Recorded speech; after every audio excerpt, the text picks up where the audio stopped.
let's start with Jurgen Klopp. You want to start with Jurgen? Yeah, OK, fine. Who has been...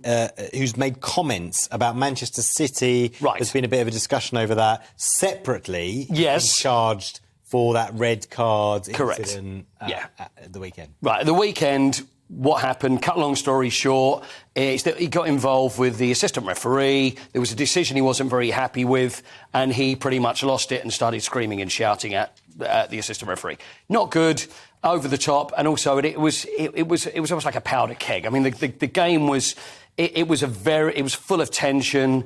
Pep Guardiola was also feeling the same way. I mean, it's great to have the excitement, but it went over the top. And we spoke about this about managers as well. So he's been charged for his behaviour. He got a red card, for crying out loud. So you're going to get charged. So he's either facing a touchline ban, which is more than likely because he got a red card and a fine as well. So there's that. And there's also that Manchester City, this is the build-up as well. Now, he does try to stir it up a little bit. I think we can say that quite honestly, Jurgen Klopp. And what he'd said is about Manchester City, that they have so much money, they can spend whatever they want. And he also made reference to Newcastle as well, and also Paris Saint-Germain, because they're owned by Gulf states and they have an endless stream of money and they could buy and do whatever they want with that money.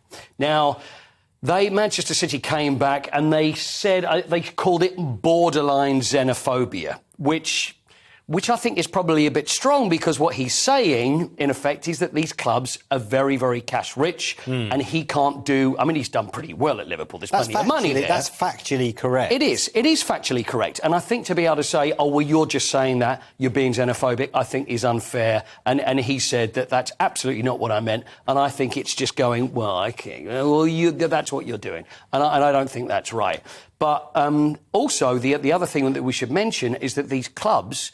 they have to adhere to financial fair play, which means that the club has to run as a business, they have to generate their own income through sponsorship, and where we've had problems before is that this is what Manchester City, this is where they were charged before and got a fine, is that their sponsorship was actually from the company that owned them in the first place. So it's not actually coming from an outside source. Right. It gets very deep. I mean, you need Liam Halligan to be able to explain the whole thing, not me. But there's just a little needle, certainly, between Jurgen Klopp and Manchester City. So, yes, it's going to be charged, is being charged for the red card, but for comments, that's just something that is being levelled at him, and that's probably a bit of argy-bargy. OK, that was argy-bargy. Let's